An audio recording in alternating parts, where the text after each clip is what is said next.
Welcome to Grief Uprooted, a podcast dedicated to sharing your grief stories.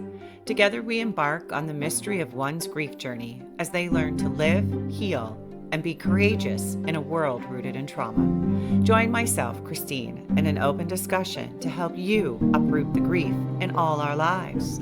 I am an award winning author, professional speaker, and humanitarian in the field of grief and trauma. I want you to be part of the discussion. So I'm super excited to dive in, just as I mentioned in the intro, that Melanie and I have come back together. Before I introduce you to Melanie, I'm just going to say it's going to be a hot mess today, a hot mess. And I love every moment of it because we're just going to dive in, be real. And as usual, click that button at the bottom of Spotify, Facebook, Instagram, however you listen to your podcasts. We love you and thank you for all your support. And I'm super excited today. So, Melanie Rosa, she's worked in this industry for decades. Decades. That's all I can say. I remember being in one of those crazy states and watching Virginia. West Virginia, that was it. And watching her run from a cabin because of, I think it was a cockroach in your hair. Carpenter bees. I didn't even Carpenter a bees. thing. But it And has we were some. doing a grief camp, and all I remember was this amazing hair and me going, "Oh shit, there's something in your hair." And you ran. And my hair back then was double the thickness, right? It was like when you are there to support grieving children and the grieving children are surrounding you to help console you because there's bee connecting you. Oh, and the other things I remember about that trip before, um, you don't think you're going to laugh with grief, but I don't know how many times I've laughed with you. Oh my God. Just going out to either volunteer or be deployed. And together, I remember one time driving up with a rental car. I don't know if you remember this. And I went to go put gas in it. And we were in some area where the man wouldn't come out of the booth and he was banging on the glass and I couldn't figure out why. And I looked back and he's like, "You're going to put diesel in your car." I'm like, oh, that's very wrong. Don't touch the yellow one. And then I remember your deer tally on the visor because everywhere we went, there were so many dead deer. And for two people who worked in grief, we were like, "Oh, we need a moment of silence for all these animals." I've never seen so many I think once in my whole life I'd seen like a dead deer or a dead moose or something. Yeah. But what a random, and it was the summer and they were everywhere. I've never it was so funny because I told my children about our grief camp experience and I was telling her about how you always want to do a children's grief camp in a wooded area during poisonous snake mating season. Yeah. That is always the goal. That is. And I'll never forget your partner, Janae. Was it Janae? Nene. Nay. Oh my God. Oh, but I'll never forget her come running into the lunchroom. I'm like, "What is wrong with Canadians?" And I'm like, "This one is like, oh, what a pretty snake. Let's touch it." And I had to tell her, "Stop, it's gonna kill you." And it was so fun those days, right? Just going back and just remembering and the impact you have on these children, right? I still have the pictures, I still have and a giant t-shirt with all of their writing on it. It's just, and you meet so many kids with different names. And I love that too. That sometimes they give you camp names since that. I've had so many different camp names.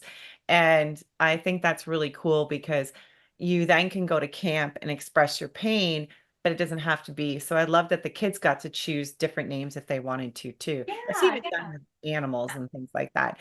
But before we start, I love asking all my guests, what was life life like before grief entered?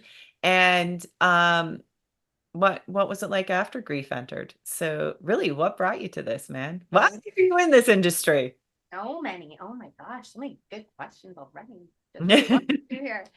Um, life before grief, and I genuinely can say I don't remember. Mm, I don't.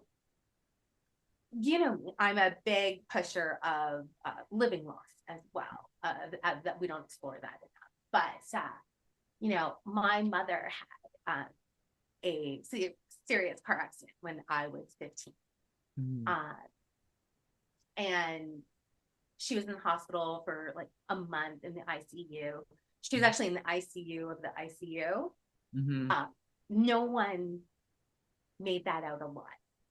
mhm. So when I was sitting there after school doing my homework, one day I'd have these, you know, I was bonding with these families, and when I'd come in from school, we talk, and then one day they wouldn't be Yeah. there. And knowing that when my mom finally made it through and was, you know, taken from, you know, the crisis ICU down to regular ICU, that you know, that whole experience changed me because I lived in the hospital. Yeah. You know, I watched family at 15. I watched probably 5 people die, and I saw that devastation. I was in the waiting room when the family got notified Yeah. that their loved one had passed, and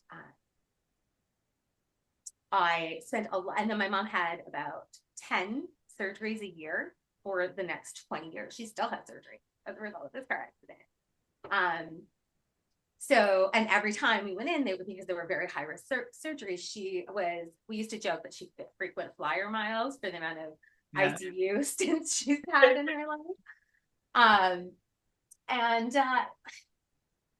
it changes, right? At 15, when everyone else is, you know, worrying about the high school stuff, and you're, you know, learning mortality and humanity. Um, and I And spent a lot of time with spiritual care counselors, um, and that became a big, and it felt very comfortable yeah. uh, because spiritual care counseling, thanatologists, grief Yeah. counseling, there is a difference, a softness. Um, Not saying that therapists don't, and that there's like therapists are great. Therapists are very good at grief counseling. I love it.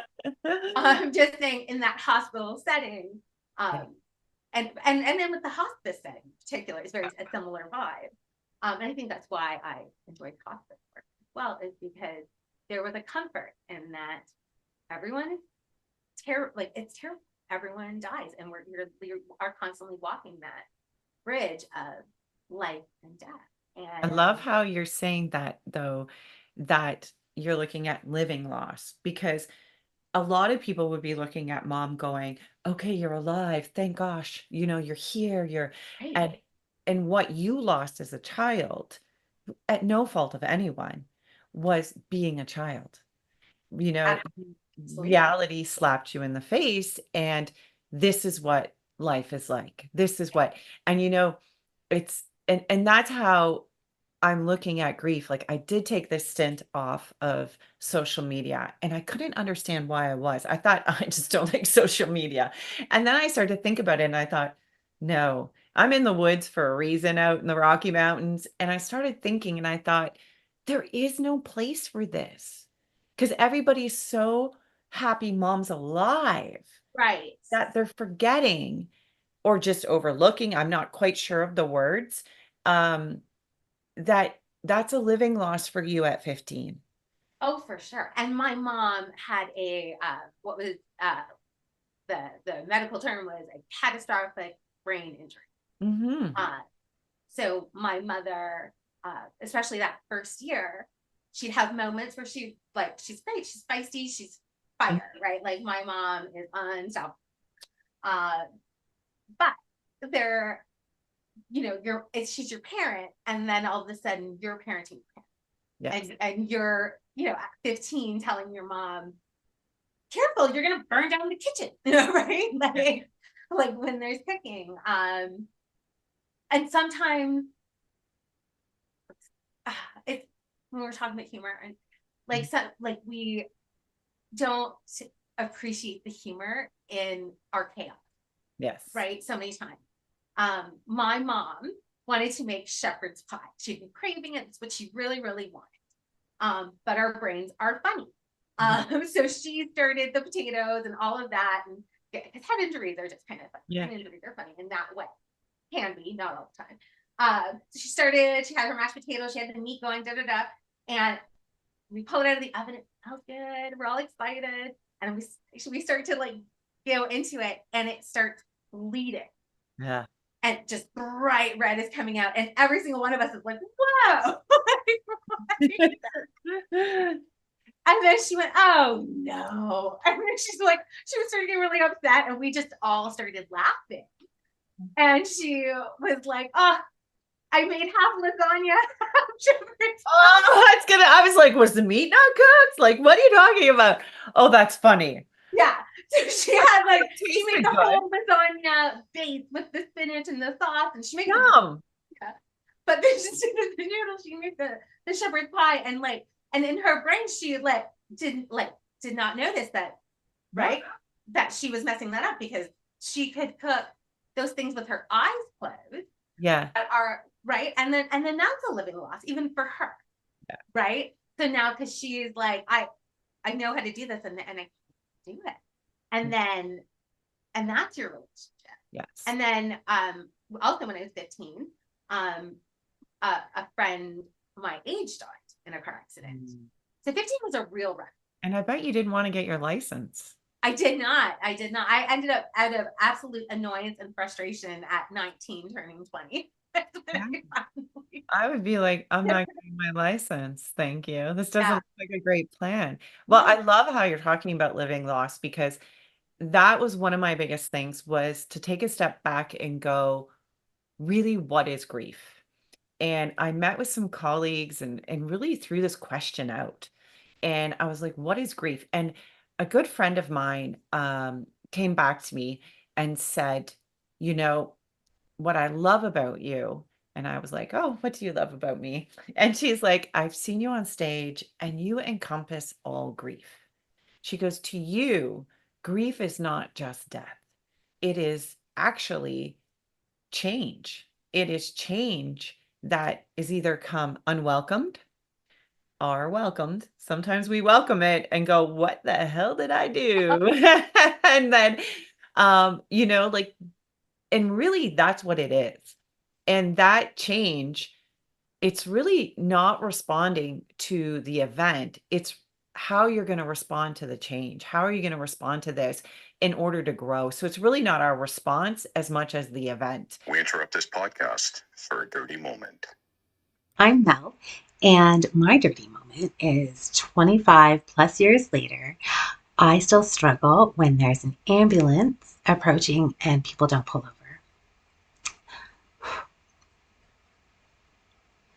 Seconds count. Your ego does not. Please pull over. And he can cut it off. So the one thing that I just want to mention is that you were talking about taking care of your mom.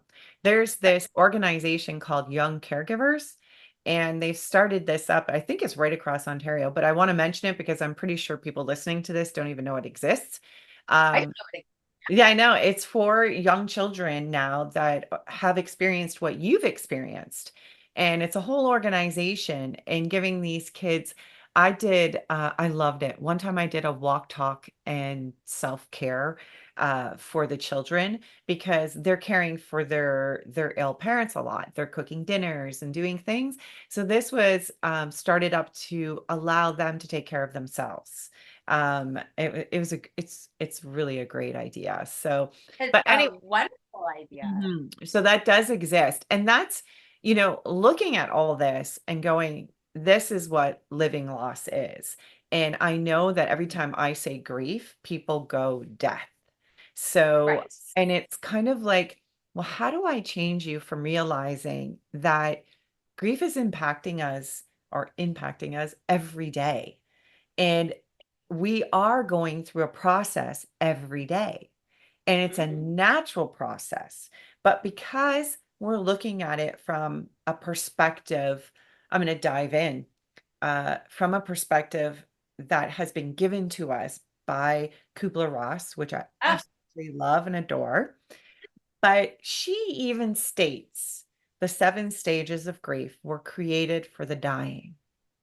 And one of those things that I really look at is when you're dying and you're reflecting on your life, you're reflecting on um, what you've done, your bucket list, where you plan to go, um, all sorts of things spiritually, what you want to leave behind. When you're grieving and you're looking at the person dying, you stop your whole life. You want to be with that person. You want to love that person. You want to get all the time in you can get. And that's taken away from you. And so your whole life stops. That's a completely different process yeah, than dying. absolutely. And life is linear, right? We are born, we live. Some of us start dying and then we die. Some Mhm. of us are cut short and die. And so life in general moves in a linear fashion. Yeah. Grief, on the other hand, Mhm. is not linear. Yeah. Grief is a bunch of hyperactive children with small attention spans running in every single direction at all the time. Right? Yeah. Like I have ADHD, and if I don't take my meds and I have a lot of things on my plate, trying to get out the door, finish everything, or whatever before I, started treating my Yeah. ADHD, there was a bit of like a chaos demon thing happening, right? Where I was like, oh, I need that, I need that. Oh, this is, oh, right, forgot about that. And grief is a lot like that because you're doing one Yeah. thing, you're feeling one thing, Mhm. and then all of a sudden, and then all of a sudden it's hysterical laughter because you remembered a story or something funny. And it's so wildly up and down and emotional. And it's like that for everyone. And there's no rhyme and reason. So, and I know you've seen this when you have two people experience, a shared loss, and there's infight Yeah. because you're inappropriate or you're stressing on this or you're too sad or you're not sad enough, and it's all fine. And that's the part that I think people have such a hard time with, is when you're focused on grieving in a very particular way so that you can step it down and get it away because Yeah. grief is unpleasant. I'm going to counter the grief is unpleasant, and a bad thing with grief is a like is just kind of more like a state Mhm. that we go into, we go out of. Is almost more like a almost like the atmosphere of the world, but of our lives, right? Like if we each had our own atmosphere, grief would be constant. It's just part of the weather. Some days it's storming and some days it's not, because Yeah. sometimes we lost, a shoe that we loved, and we're sad where the heel broke off, and there was something sentimental about it. And some days we lost our job, and that's tragic. And people are like, you hated that job, you complained about it all the time. This is, a new beginning. But that shock to your system, that change, right? There's no consistency. And I feel like I'm rambling because I feel That's the like, hardest. And that's the hardest part sometimes with my job and trying to explain grief, because I don't want to be disrespectful right, to the person who's lost their whole family, or right, even to my own brother. I don't want to be disrespectful because I've lost somebody significantly in my life to a tragic event. And I've lost numerous people since then. right. But it's funny you talk about jewelry. I lost a bag of jewelry in Calgary. I Mhm. was freaking out. And it was jewelry that was from my grandma. And I wear her close to my heart when I jump on stage. And I had a specific necklace in there. Right. And, you know, it was driving me nuts. And I literally was thinking about grief. And because we've been given these stages, I instantly went, well, yeah, I did them all. First, I was like, holy shit, I lost my jewelry. Ah! And you're shocked, you're scared, you're running around.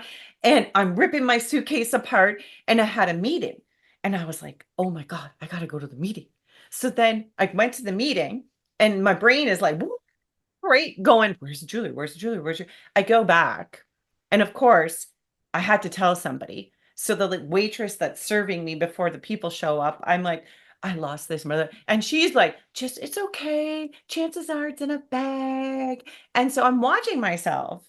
And I went back and it was in the bag, right? And of course, and then what did I do? I jumped for joy. I went, found it.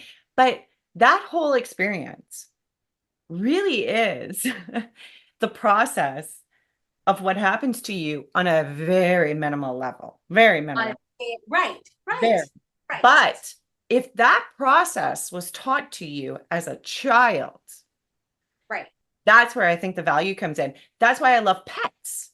When a pet dies, if we don't run away from that and we say, the dog has died, let's celebrate their life, let's explore these questions. I feel like that really is starting children on a good path. That's making them realize this happens. And and losing a pet can be devastating for people. Like, I don't care. Oh, yeah. We could do a whole cast. Yeah, like on losing just a pet is just it, but you know, essentially their lifespan is shorter. So that's why I think it's great for every child to experience that, because they gain an understanding that you can't teach them. Yeah, no, and some of these things are, and I've had that conversation too, is we can inform and we can educate and we can prepare, but it's gonna hit you. But when you have that information piece, then you know that like those terrible, intense feelings are not going to hurt you. Because the biggest tragedy, I think, with loss is, you know, the tendency for people die twice, right? They die and then they die again when people stop talking about it, stop speaking, and so many times that happens, not out of malice, but out of pain. So what do you mean? I didn't catch that. What did you say? That sometimes we distance ourselves from the grief, which means we distance ourselves from the person. Oh, okay. So right. Yeah. Because the grief, right, we get so scared because it can be difficult, so overwhelming. It's every feeling. Yeah. You shouldn't be able to feel every feeling at the same time. I agree. You shouldn't be able to feel every feeling at the same time. That's so good. And that's coming at you, and then there's that fear, Yeah. because now the person gets hidden behind that wall of fear and pain, and you have to enter it in order to reconnect, right? And that reconnection is the part, that's the healing, because that's how you continue to love that person, or that's how you make peace with your relationship with that person. And there are ways that traditional concepts of grief, death, grief, become living losses. Leave the necklace, the extension of that person, that symbol, you know, it becomes a thing because you love that necklace. It means a lot to you, but it also means that here comes your grandma and your loss and your pain. Right. And you lose her again. Right. And people need to know that that's going to happen 5 years later, 10 years later, 20 years later. When you have a close tie and bond with someone, when you love someone and you have a very strong relationship with them, it's going to come out. It's going to come out, and it's going to come at you. And that isn't bad. And I think that in itself is not even addressed with Kubler-Ross, because it's the dying. Right. It's the dying. Right. They're not going to see a necklace again because Right. they've died. And Right. that's where I've learned, having professionals like yourself on here and having people who are grieving, this is where they're running. They're running to this model and going, this is what I should be doing. And Right. then it's like, you're 100% right. You're grieving again when you go to another funeral. You're grieving again when you lose a necklace. You're grieving again. Like, I love where this is going. And I'm getting goosebumps as I talk because that's exactly it. We're not dead. We're not even close to dead. And We're and not we're live, but we walk the line, and people forget that we are constantly walking that line between life and death. That it's moment. It is a fallen tree branch. It is someone yeah, reaching for something in the car and not noticing the light changing. It's a heart attack. it's all these things. And those are not encompassed in this model of grief. There is really nothing been created for specifically the grieving who are living. We are living. And Yeah. I feel like that's where, my frustration in 24 years in this industry has come from, because people are like, how are you growing through grief? How are you doing? And I'm like, because that's what grief does for the living.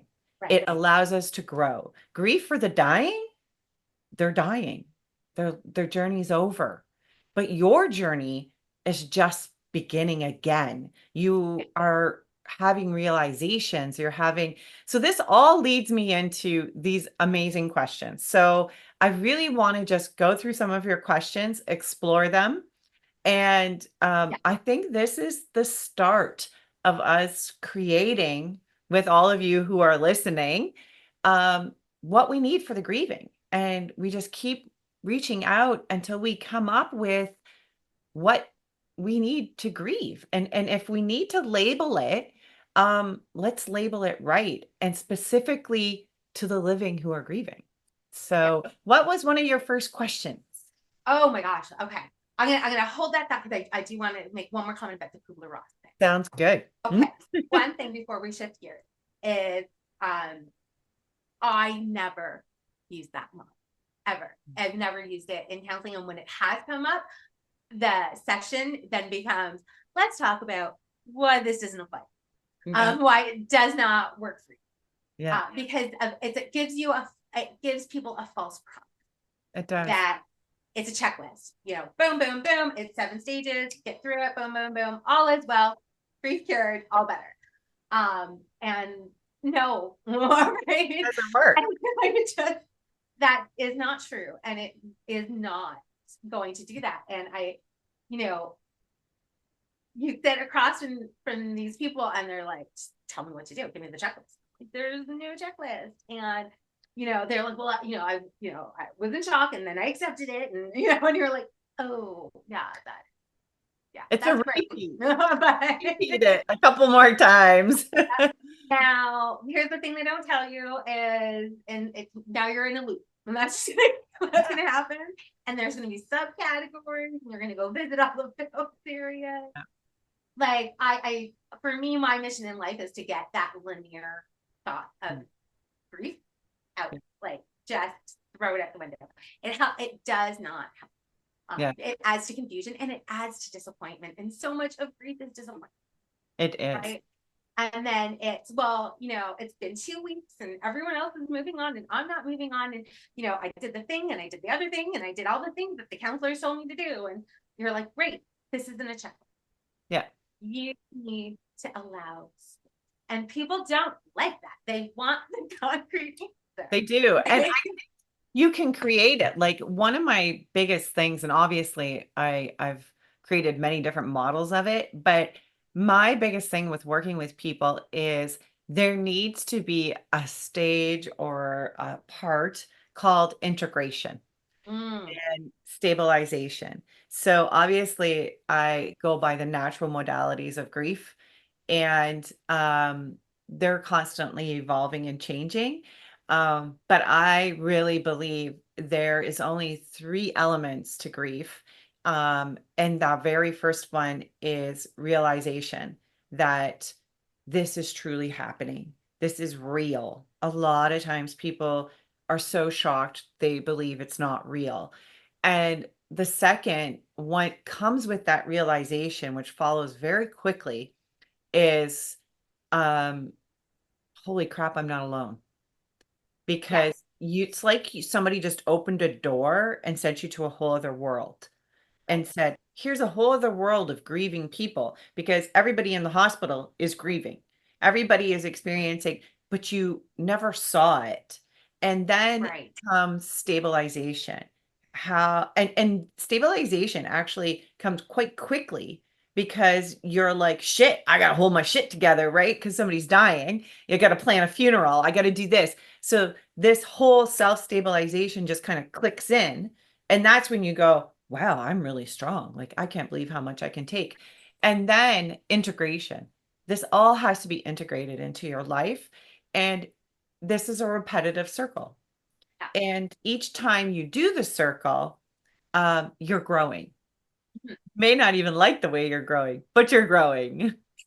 And sometimes growth is good, Yeah. right? Like sometimes it's nasty and it's uncomfortable and you don't even like it. You don't even like it, right? And then we have profound paradigm shifts and perspective Yeah. shifts.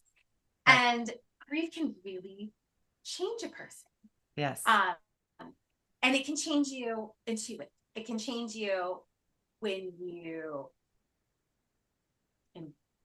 let go into the grief and Mhm. just ride the wave and let it happen and do the journey of go, and Mhm. sometimes it's crying and sometimes there's not, and it's okay, like you'll figure it out, you know who you are. While other times that the other ones who are resistant, right? The keep putting the brakes, keep Yeah. increasing that space and distance between who you've lost and the fear of the pain Mhm. attached to it. And those caverns get bigger and bigger.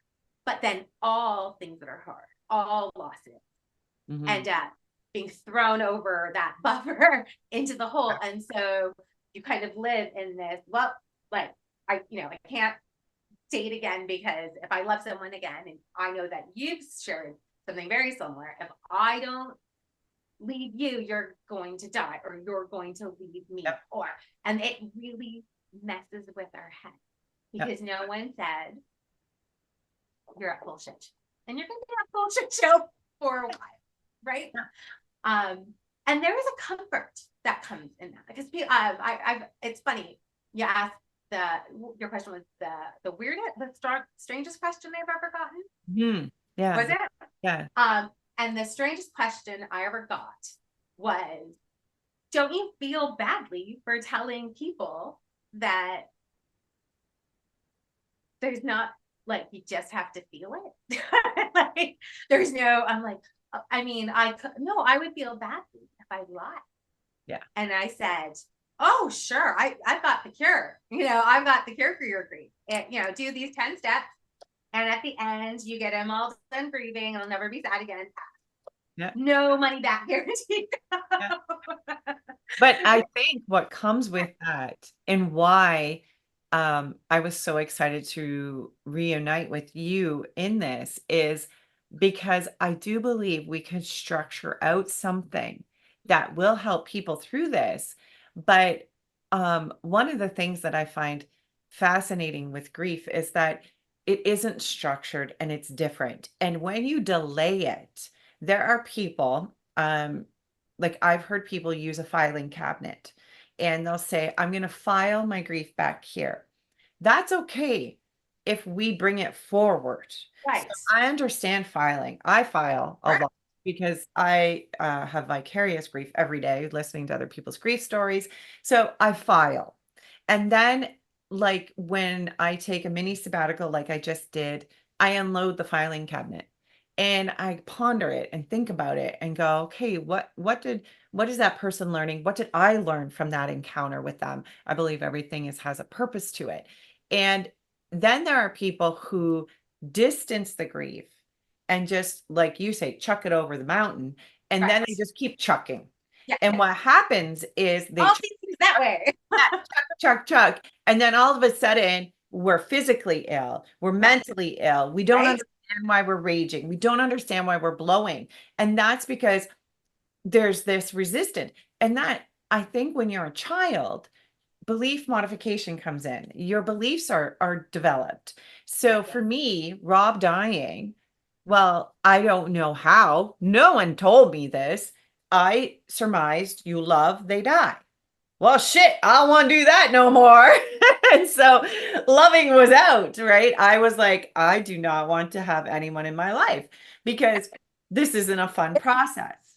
Yeah. So a belief is driven. And that's where a lot of times working with people who are grieving, we have to modify your beliefs.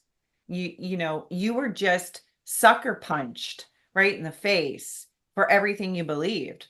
Like if I do this, this, and this, life is going to be great. And somebody came through and just punched me right in the face. And then Right. you're on the ground. So but let's go to your questions. Tell me a question that somebody Okay. gave you online. I have, I have a little notebook where I've been keeping so many of them. And then just kind of like tapping Look at the ball. Okay, let's just pick the first one. Okay. Okay, this one's a great one. And I also, fun fact about me, because of my experience when I went to university, I was very much not like career driven. I had so many questions.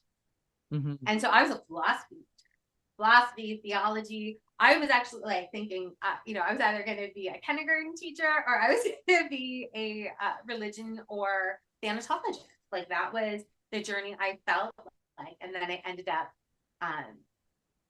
working with suicide loss and then intervention and then crisis also became my passion. And then those two things really overlap. And then and it's so funny how that I feel like that shift that when you're able, because I know you have a bit of a crisis background too, Yes.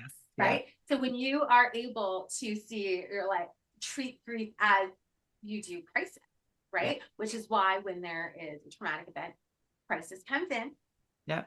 they do their job, they're great, but then they pull out, Mhm.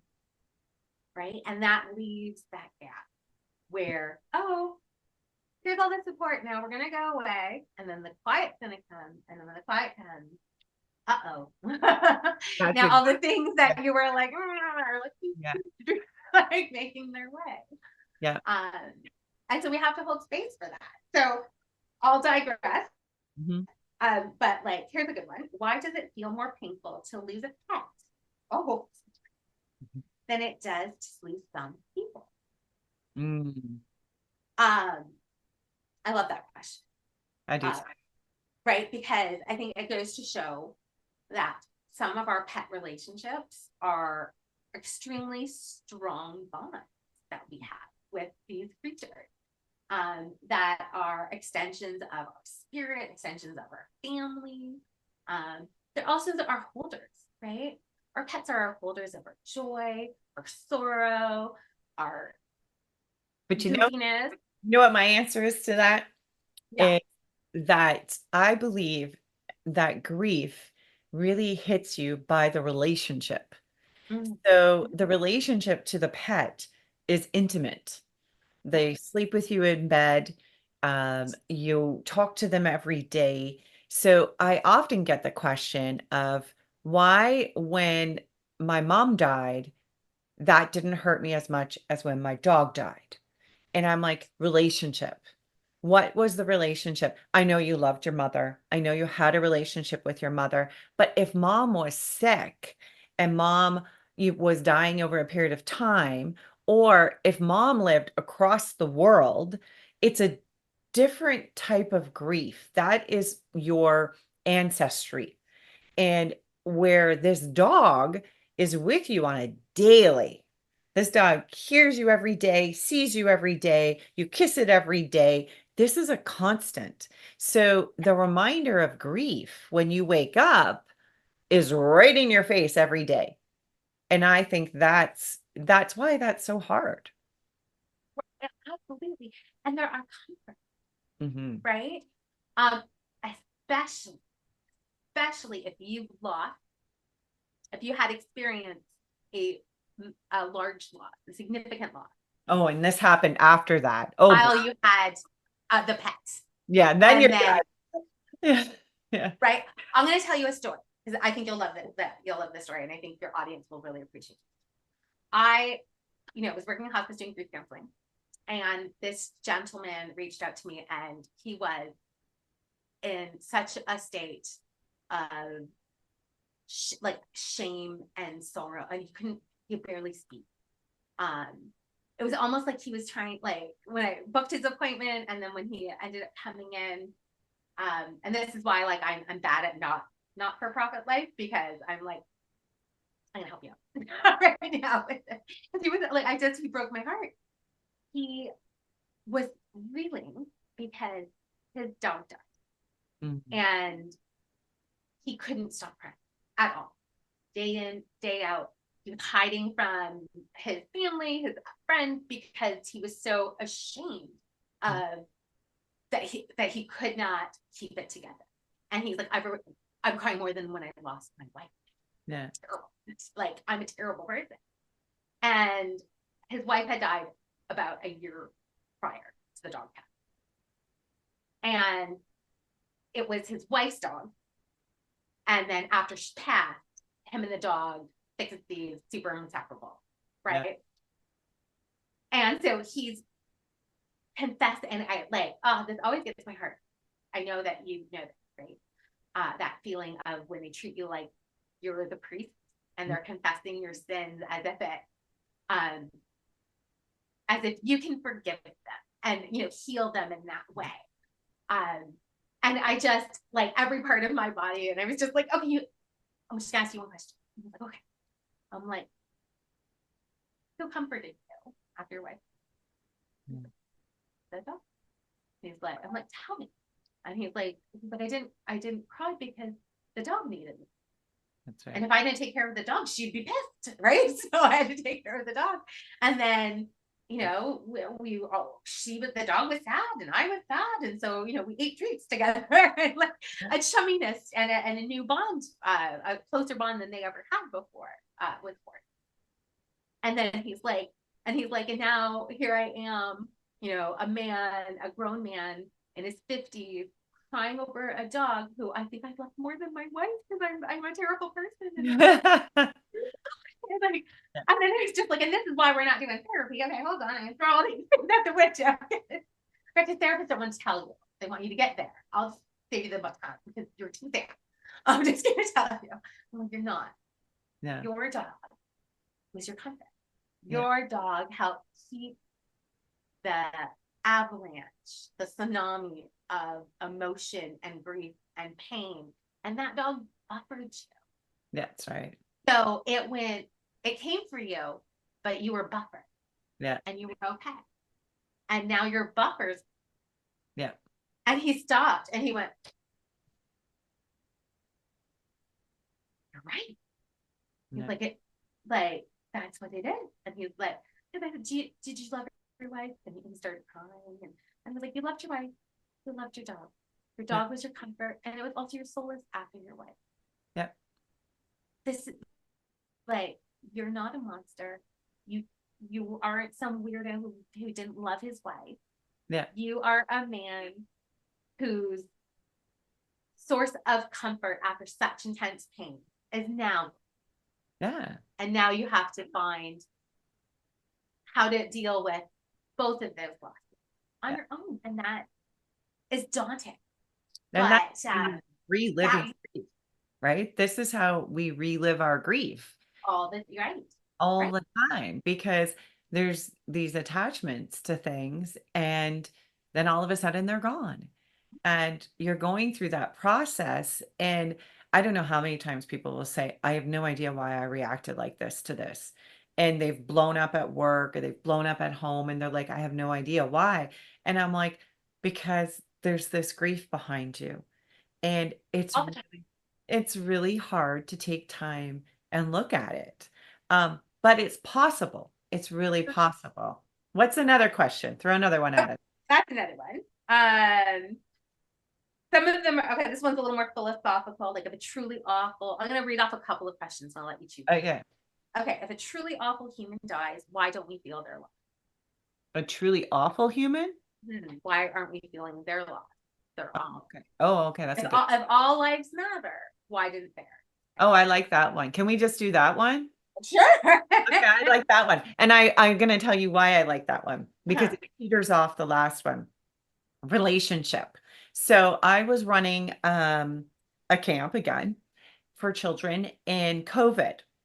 And this little boy, so we had to change our lingo from dad, brother, sister, friend to person. Now you're grieving your person. And at first it was very kind of like, what? Why, like in the 20s, 20 years ago, I've been in this, no one was even talking about it. And now we've given it a fancy name called your person.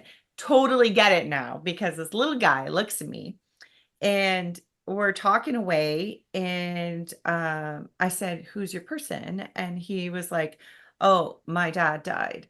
And he goes, I don't feel grief. And I thought he was just a little guy trying to avoid grief. And then he looked at me and he went, my father was a horrible alcoholic. He beat my mother. And I was like, wow. So he really, for him, this grief was so compounded because this father was a figure. We have a father figure in our life, and that was already lost before the man even died because he wasn't the figure that this little boy needed. And then on top of it, he died. So for him, that question asking, why do we not grieve over these horrible, awful people? And I really believe it's relationships. And I'm just going to say it and this probably get me in trouble. I'm not sure. Paul Bernardo. Let's just, I don't think you have any fans in the room anyway. yeah, everybody knows who he is. No. If you don't, he murdered and raped teen girls when I was just coming out of high school or in college, university. I can't recall. It was just horrific. And so a lot of people think this man should get the death penalty. Obviously, he's never getting out. But why wouldn't you grieve him, but you would grieve other people? My answer to that is relationships. You are relating to the parents of these teen girls. Or to the teen girls, yeah. Yes, or to the teen girls. You're enraged, you're angry. He's not acting like a human being that offers love, compassion, caring. He's hurting people. Right. And I think your natural response, especially, well, I would say man or woman, is to protect. Yeah. So you're instantly going to look at this person and say, you're destroying the relationships here. You're destroying people. So the spin-off question, which I would think would be extremely hard, would be the mother of, if you've ever watched Jeffrey Dahmer, this might be going in the very wrong direction, and I apologize to all of you. But if you watch that documentary, please don't. It's horrific. I didn't make it through. But I was very fascinated at the dad who he had introduced his son to taxidermy so they would get roadkill. Right. And this father carried so much guilt because he had taught his son how to do taxidermy. Has nothing to do with raping, killing, murdering people. Nothing. But he did this as a hobby. And then your son is this notorious killer. So, how does that person grieve? That I do wonder, like, how does the mother of Paul Bernardo sit down and go like that? That I have to admit, I don't have that one. That's a hard thing. Yeah. And so I think it's relationship driven. If that person is harming people, your natural instinct, and grief is a natural process. That's all I can say. when you don't have that, it's why there's so many, like, what are they called, the keyboard warriors on the internet, right? It's so easy to pass a judgment on someone you have Yep. no connection with, right? Like, well, you're an idiot or you're whatever. And when we look at someone who does something horrific, like Paul Bernard, when you have no connection to Paul Bernardo, the human being that was born a baby and a child, and that had multiple interactions with, like, probably a couple hundred people at least, that he did not rape or murder, that he was maybe charming or friendly with, right? Those people, they grieve twice. And I have a passion for the grief that is outside. The grief that what? And you know that is outside the norm, right? There, you have very traditional grief. And if you hit those categories, and I'm not saying those griefs are not devastating. You know that. I'm not minimizing someone's loss in any way. But if your relationships are quite conventional, then there is a wealth of information.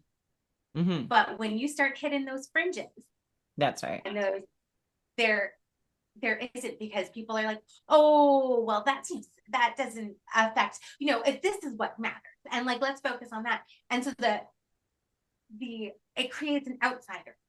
That's right. Because I have such a soft spot, and I think a lot of it comes from the fact that I worked many years with people who are not criminally responsible for violent offenses, and because of their mental health at the time, because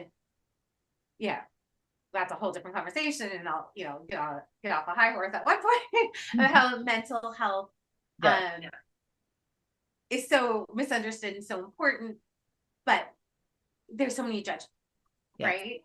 And so when it's complicated, when that person isn't good, or when there's that shame, that those ones get my heart, right?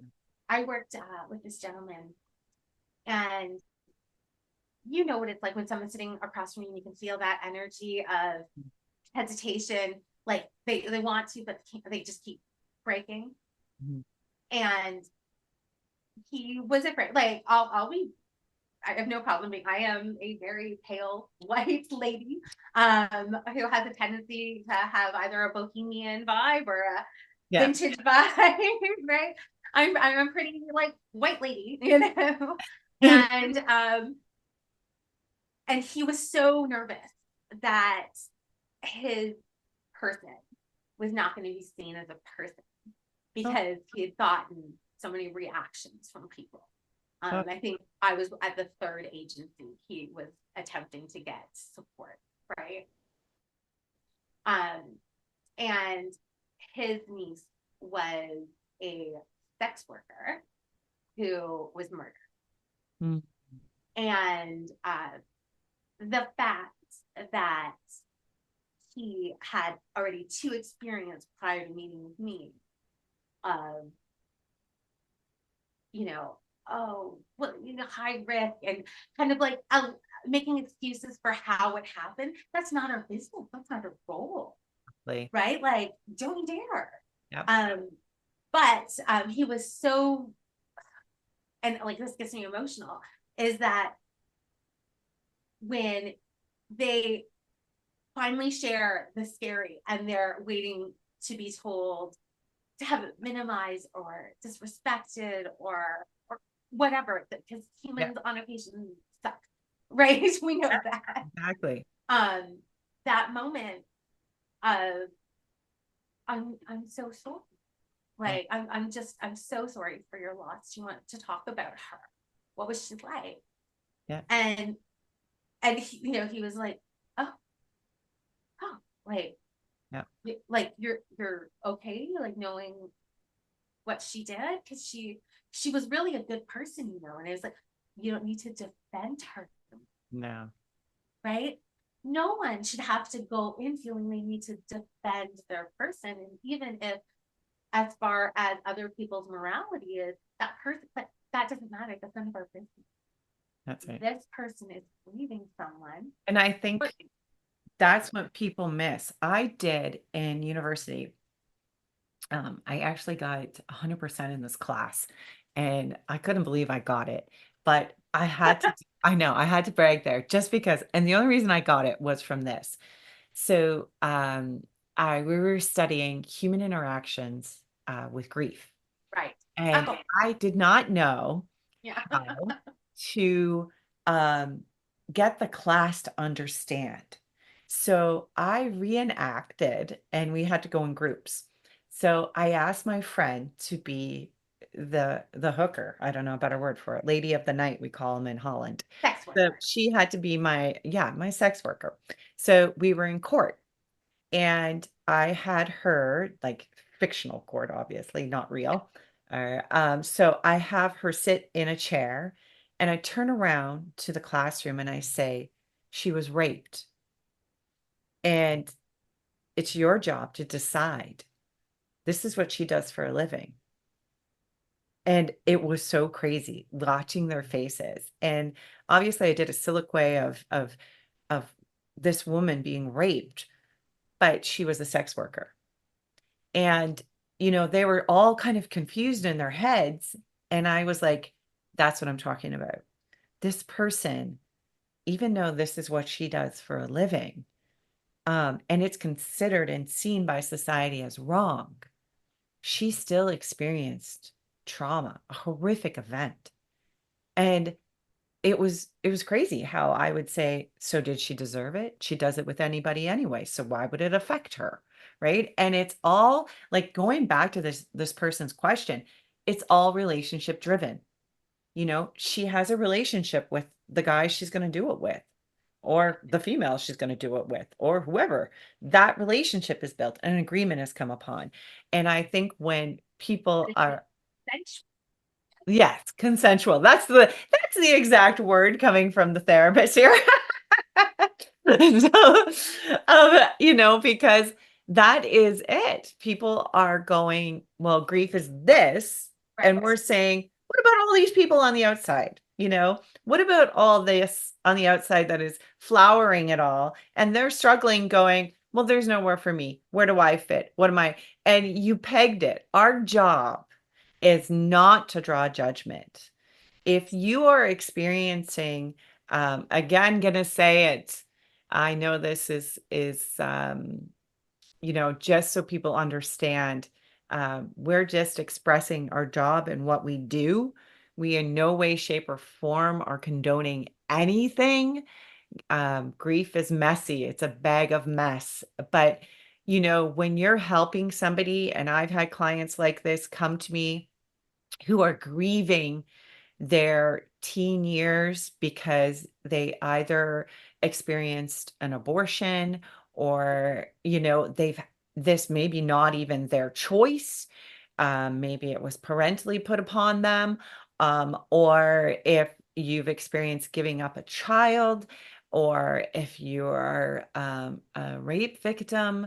All these things you and I have experienced, and it's not our job to draw judgment. Our job is to help them heal that pain that is ever haunting them. Uh, So, and what a horror oh yeah, also have the fear that your person isn't a person to someone. yeah, Like, your person doesn't matter. By yeah, extension, you don't matter. yeah. Because if your person doesn't matter and you love that person and they're your family, Hmm. and they're then you don't. Yeah. And it is absolutely devastating. And the lack of, I'm going to call out Canada very much, I'm going to call out Ontario very much, the lack of homicide support that we have You're is, making me cry. And you're hitting me because um presently working with people who are dealing with miscarriage.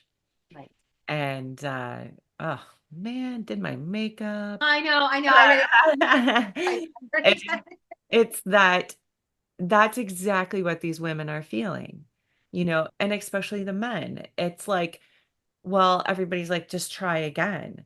And it doesn't happen that way. And when you experience the loss of that these people are going through, that's exactly it.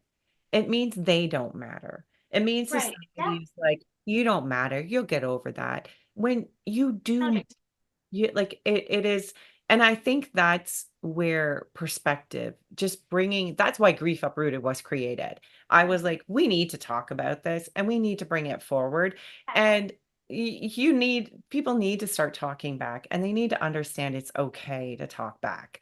Um, and you clearly are, and I love you all for it because I read your texts, your emails, and everything, and I love it. And I think that's what's so great about this. So, what's the next question? Oh gosh. Let's at least accomplish 3 on this one. Let's do it. Okay. Okay. Now, do you want to do one about oh, I've got 2 really good ones. Okay. You know, I'm gonna read off both of them and I'll let you pick. Okay. Why is grieving the loss of an end of a friendship so devastating, so painful? And then this one I really like as well. Is grief unexpressed love, or is it more about regret? More about regret? Regret. Regret. Is grief about regret? Oh, well, I like them both. So Yeah. we we won't skim over, but we'll be quick. I think the grief of a friendship, this is something I get all the time online. And I've written about it in my last book, because I did remove myself from friendships. And people are like, well, how did you do this? It's actually quite easy. And that's the part that I found, but I did grieve them and mourn these friendships. But what I found was that it wasn't helping me grow.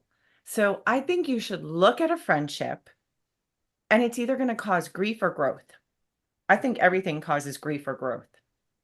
And even your career, it's either causing you grief or you're growing with it.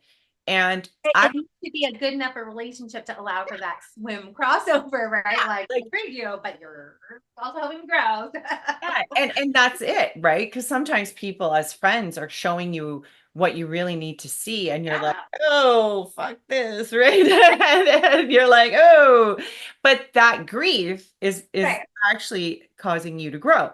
Yeah. But there were friendships in my life that it was constant grief. I was constantly, and given the position I am in the world and possibly you, people are always constantly, I used to say, I think I said it to you one time, we went to a restaurant and I think we were at a bar, not that I condone drinking, but I was sitting at a bar waiting for the table. And I remember saying to a colleague of mine, don't say what we do. And they were like, why? Because people just start telling you everybody who died in their life, right? So I really found that that with friendships, if I looked at it and went, I'm constantly trying to keep this person up. I'm constantly trying to carry them. Or it's like, oh, let's get together. Yeah, it'll be great. We'll have dinner. And you never see them. Right. And Yeah. I'm like, this is not healthy for me. Yes, I get it. Yeah, absolutely. And that relationship, you then go, okay, now I'm struggling.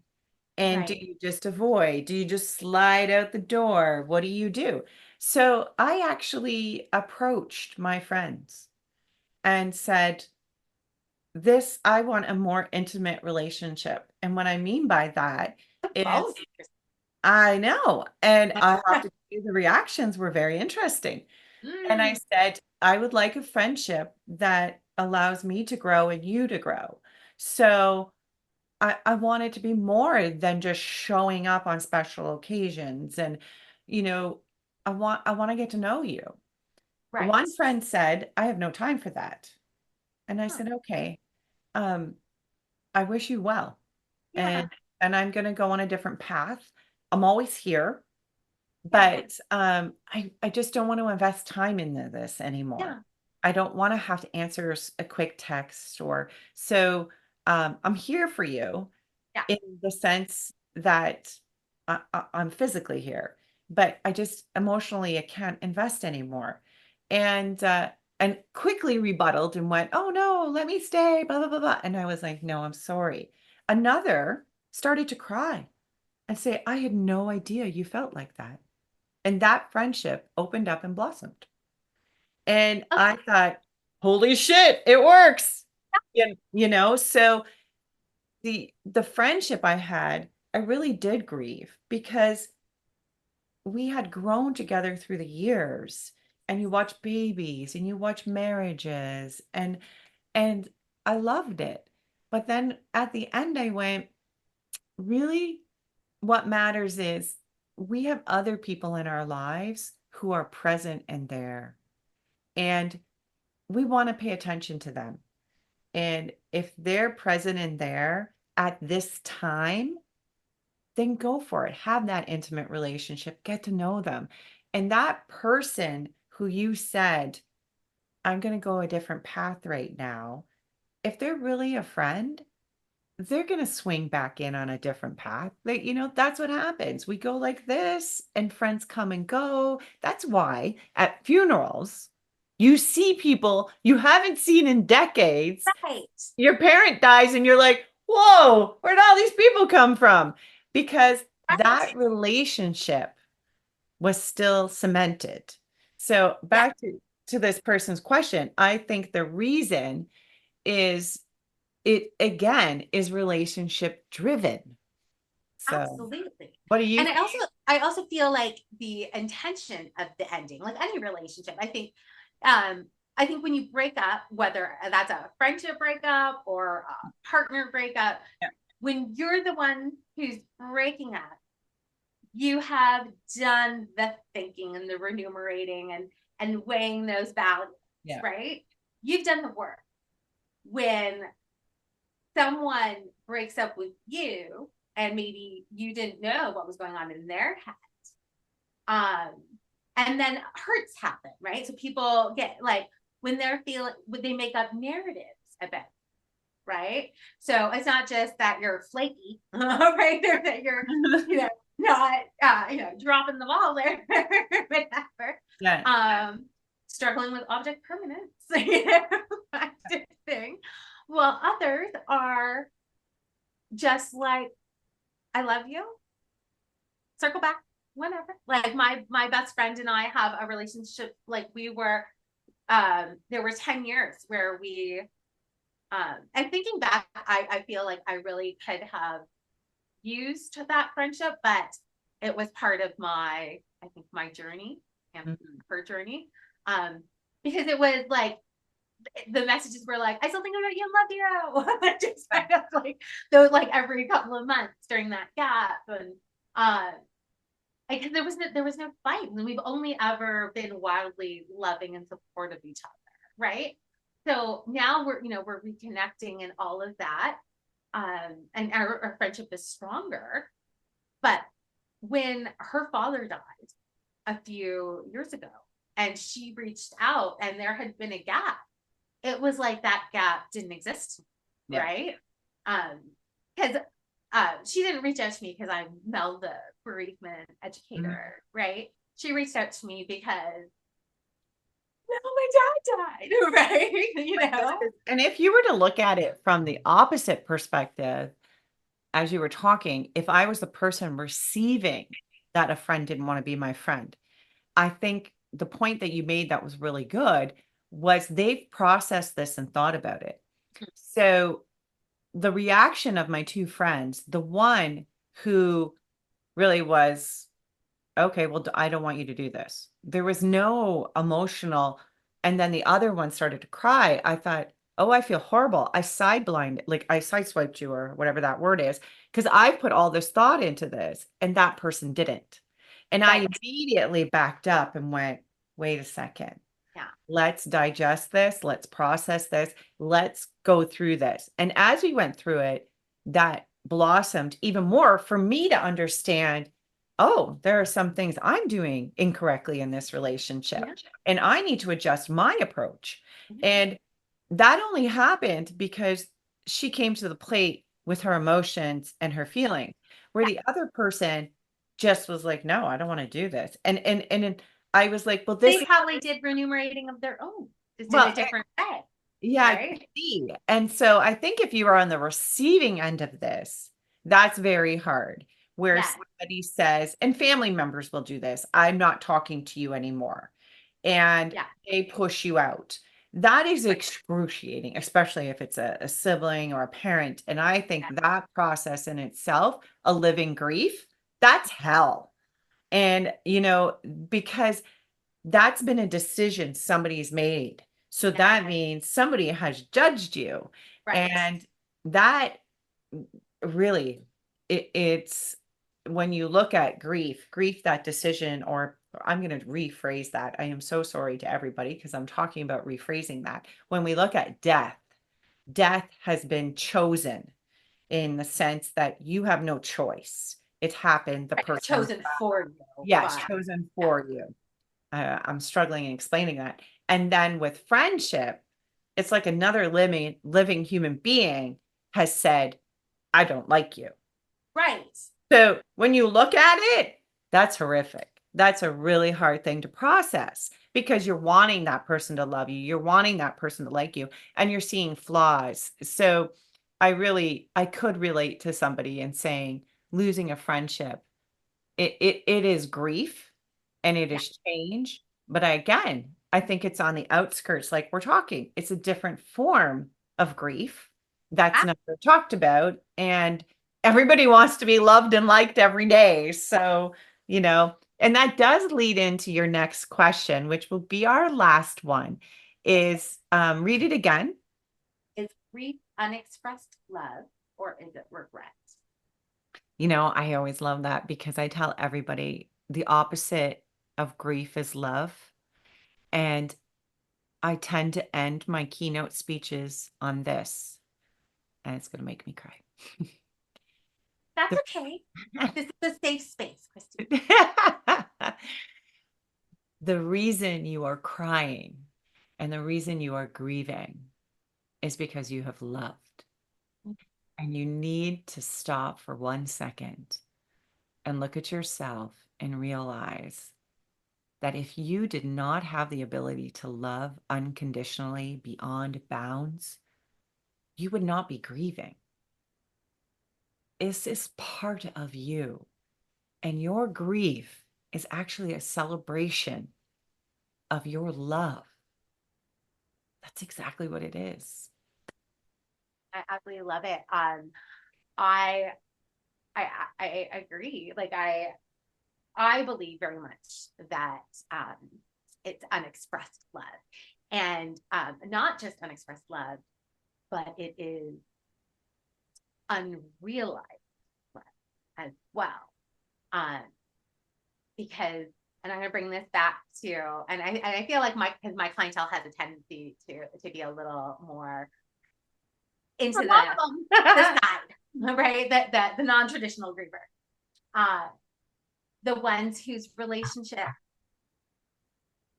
were non-contact or abusive or neglectful or brutal in some way, ones that end in non-contact, and then they die. And I would get that question a lot. Like, I ended our relationship, we're not talking. Why am I grieving? Like, why can't why do I care? Because they sucked. Like, why do I care? And I actually remember this woman just yelling at me in one session, and I was like, yeah, no, it's just like, oh, and I'm like, it's okay, it's okay. It's just like I haven't spoken to them in 10 years. I've been fine. I've been thriving without any of them. And then he died, her father died. And it devastated her in a way because up until his actual physical death, in her mind, she grieved him. He died to her already. Their relationship, whatever had transpired, was too unforgivable for there to ever be a reconciliation while they were alive. But once he died, it wasn't about needing to go to the funeral and needing that. It was the devastation she couldn't she couldn't connect with, and she couldn't make sense of it. And the more we talked about it, and she kept saying because she kept she kept hearing that from people, right? Like, love is love, grief is love. I didn't have that. And then I said, maybe that's the grief, Mhm. right? Like, maybe it's not just this person, but it's the archetype of that relationship that you never got. Yeah. Right? Because people got loving dads. Other people got And I dads who think care. the other part of that is that it was a dream to marry this individual, have a life with this individual, and it be beautiful. Right. And then that dream didn't come to fruition, but then we lived in this chaos with each other. Mm, And then when that person dies, that dream is gone, the whole kit and caboodle's gone. And absolutely. if we go back to the question of why don't we grieve when, a horrific person dies? Because we never loved them. Right. We never had a relationship with them of love. We And never, we never had a, a tie that should have been with them. yeah, Right. exactly. And so when we look at that happening, that relationship was never built and that love was never put there. Yeah. And so that's why it's the opposite of love. At one point, you had a relationship. It could be with a cousin or somebody you maybe remembered years and years ago when you were 5 Right. and you never saw them again. And then they died and you're like, wow. And it's not destroying your life, but you're crying and you're feeling because it tweaks that memory. The body, the mind, and the spirit go, I actually liked them. I had, a bond there. And I think that's what people really, when we look at grief after this whole conversation, um, it's a perfect question to end on because that is what grief is. It's the opposite of allowing ourselves to have these open, amazing, loving relationships. And that's why I look at people and say, if you're grieving, that's only because you've loved. And It's true. True. yes, Because you've loved, and not even necessarily in that relationship, right? Because you've loved, you know what the promise of love, yeah, that's a good one. That's right? exactly it.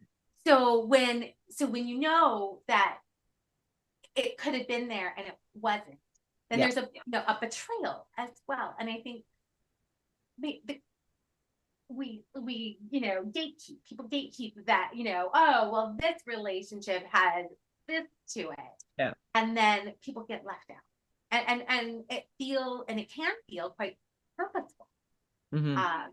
when people get left out like that, when their grief is dismissed. Well, and let's take a moment, because well, you weren't even close to him anyway, Hmm. right? He was an asshole. What do you care? You Yeah. haven't spoken in 10 years. Yeah. Apparently love, right? Like, And I'm that here. boils back down to people looking at that because that is so true. I've worked with people whose ex-husbands or ex-partners have died. Right. And people are like, well, they were divorced. Like, what is it? And it's like, but they had a relationship, either fictional in their brain because they had a dream. And Right. this was, you're young, you have this dream, this is what you're hoping for. Right. And you still care for them. You still have this part of you. And when that is permanently gone, you no Right. longer have control, permanently gone. That's when things start to really become reality and we start to grieve. But I'm going to wrap us up. Yeah. As everybody knows out there, we can go on forever. But one of the things I kind of want to just say to wrap all this up is that through our grief, we can grow. But I think in talking to Mel and kind of looking at all of this stuff, what's really resonating with me is that no matter what form your grief comes in, meaning all the different forms of grief that are out there, it is a change in your life for you. mind, body, and spirit. It's not just a change in directions or emotions, it's a change fully. And with that change comes so many different challenges, and how we respond to that really will determine how you grow. And really, it is a result of your love. And it might be a result of your love to a pet, to a career, to a person, to a relationship, to a dream. Um, Grief really is the opposite of love. And I think all of you that are listening today should actually just take a moment and hug yourself, or maybe hug the person next to you, to say thank you. Because if you didn't have the ability to love, you wouldn't even be listening to me. You wouldn't even give a shit about me. But because you have the ability to love, you're tuning in, because now you're grieving. And that you should be proud of. It is only, Very there you go. There you go. But it is only together that we heal, and it is only together that we grieve. Until next time, guys, take care. Bye. Grief Uprooted professional grief and empowerment coaching are not to be used as a substitute for professional advice by legal, medical, financial, business, spiritual, or other qualified professionals. All our products and services are designed for grief empowerment through learning and sharing of one's lived experiences.